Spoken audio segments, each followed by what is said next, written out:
और फिर जब रात हुई तो मैं हसीना के करीब जाकर बैठ गया। वो आंखें मूंदे, आंखें बंद किए बहुत ही गहरी नींद में सो रही थी। मैं बड़े प्यार से वहीं पर बैठकर उसे देखने लगा। फिर अचानक से मेरे हाथ उसके माथे पर आई हुई लटों की तरफ उठ गए। जो ही मैंने उसके बाल माथे से पीछे किए तो मेरा एहसास होते ही वो चौंक गई और उठकर बैठ गई। कौन है, कौन है? वो एकदम से चीखने के अंदाज में कहने लगी। मैंने उससे कहा, डरो नहीं, मैं तुम्हारा दोस्त हूँ हसीना। मेरी आवाज सुनकर तो एक लम्हे के लिए उसके मुंह से चीख निकलते निकलते रह गई। तभी वो हकलाकर बोली, कौन हो तुम? इसके पहले कि मैं कोई उसे जवाब देता या समझाता या सामने आता, अचानक वो चीख चीख कर अम्मा अम्मा पुकारने लगी और वहाँ से उठकर चिल्लाते हुए बाहर की जानिब भागने लगी। मुझे बहुत ज्यादा अफसोस हुआ कि मेरी जल्दबाजी से वो कमरे से डर कर भाग गई। मगर अभी थोड़ी ही देर गुजरी थी कि अचानक वो अपनी बूढ़ी माँ को लेकर कमरे में दाखिल होती हुई मुझे दिखाई दी। अपनी बूढ़ी माँ को लेकर वो कमरे में आ ही गई। माँ उसकी आगे आगे चल रही थी और वो माँ के पीछे डरी सहमी हुई खड़ी थी। उसकी माँ अंदर आई और कहा, देखो बेटा, अंदर तो कोई भी नहीं है हसीना।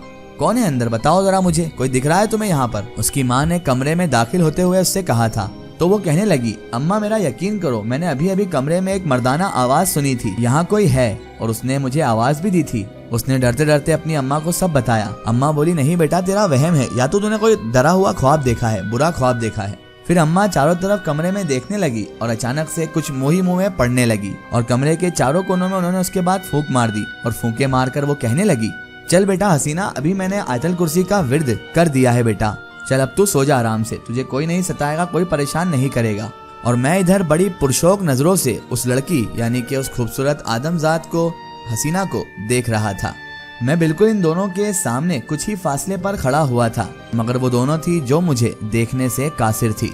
अम्मा मेरा यकीन करो, यहाँ कोई ना कोई मौजूद है। अरे मैंने पढ़कर फूंक दिया ना बेटा, अब तू बेटा सो जा आराम से। अम्मा नहीं, मैं आज यहाँ पर नहीं सोऊंगी, मैं आपके कमरे में आपके पास ही सोऊंगी, मुझे नहीं सोना इस कमरे में। उसकी अम्मा ने उसे समझाते हुए कहा, ठीक है बेटा मत सो, अच्छा तू मेरे कमरे में जाकर सो जा, मैं यहाँ पर सो जाती हूँ। उस बूढ़ी औरत ने उसे समझाते हुए कहा, यानी जो उसकी माँ थी उसे समझा रही थी। तो मुझे अचानक हंसी आ गई और मैं मुस्कुरा दिया, क्योंकि क्या मैं दूसरे कमरे में नहीं जा सकता था? जो ये यहाँ से उस कमरे में जा रही है या वहाँ मेरे जाने पर पाबंदी है? इतना कहते ही वो बूढ़ी औरत यानी उसकी माँ आगे बढ़ी और चारपाई पर आकर लेट गई और हसीना अपनी बहन खुशबू की तरफ दूसरे कमरे में रवां दवां हो गई, चली गई। रात के जब 12 बज गए तो मैं खामोशी से अपने कमरे से बाहर की जानिब निकला और साथ वाले कमरे में घुस गया।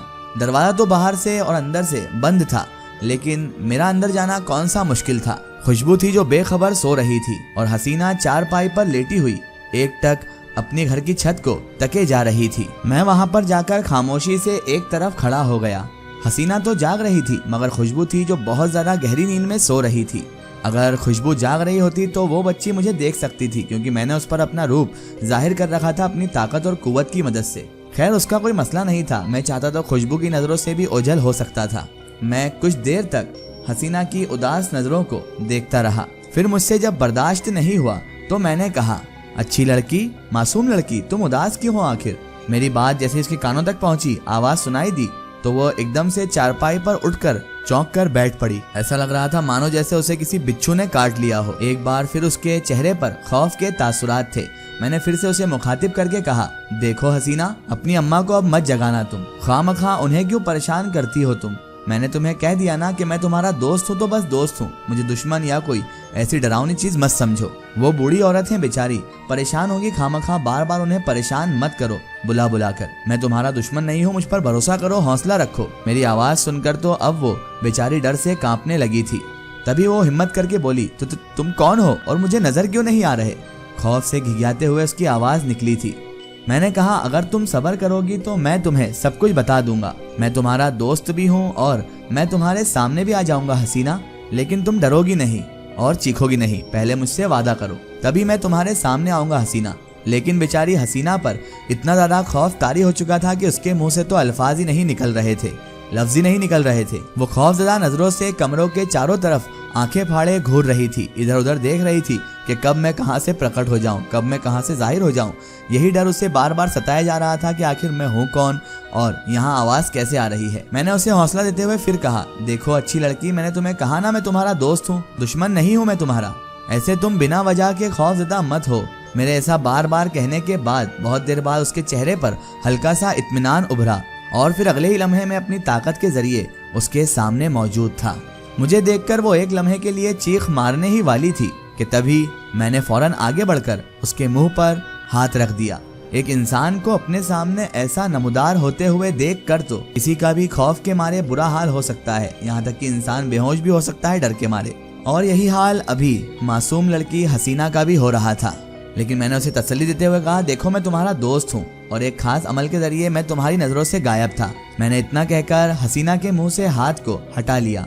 वो खौफजदा नजरों से मुझे देखते हुए बोली, कौन हो तुम और यहाँ आकर हमसे क्या चाहते हो, यहाँ क्यों आए हो? देखो अच्छी लड़की, मैं तुमसे तुम्हारे परिवार से कुछ नहीं चाहता, ना ही मैं तुम्हें नुकसान पहुँचाना चाहता हूँ, बल्कि मैं तो तुम्हें बहुत ज्यादा पसंद करता हूँ हसीना। तुम्हारी खूबसूरती पर मैं मर मिटा हूँ। तभी वो लड़की फिर से मेरी बात काट कर बोली, लेकिन वो सब तो ठीक है, तुम हो कौन? मैंने कहा, देखो मैं तुम्हें सब कुछ बताता हूँ, लेकिन पहले मुझसे वादा करो कि तुम मुझसे डरोगी नहीं, भागोगी नहीं यहाँ से, और मेरे बारे में हरगिज अपनी माँ को भी नहीं बताओगी कि मैं तुमसे मिला हूँ और मैं कौन हूँ। लेकिन वो डरी के डरी ही रही। मैंने उससे कहा, देखो मैंने तुम्हें कितनी बार यकीन दिलाने की कोशिश की कि मैं तुम्हारा दुश्मन नहीं हूँ। लड़की के चेहरे पर अब कुछ इत्मीनान भी झलक रहा था। फिर अचानक वो खामोश नजरों से मेरा पूरा जायजा लेने लगी। मैंने उससे पूछा, हसीना क्या तुम मुझे बैठने को नहीं कहोगी? मैं तुम्हारे घर में मेहमान हूँ। और इससे पहले कि वो मुझे इजाजत देती, मैं खुद ही जाकर उसके पास उसकी चारपाई पर ही बैठ गया। मेरे बैठते ही वो थोड़ी सी पीछे की जानिब हो गई। वो मुझसे अभी भी बहुत ज्यादा डर रही थी। तभी मैंने उसका डर थोड़ा कम होते हुए देखा तो मैंने कह दिया, देखो हसीना, मैं एक जिनज़ादा हूँ।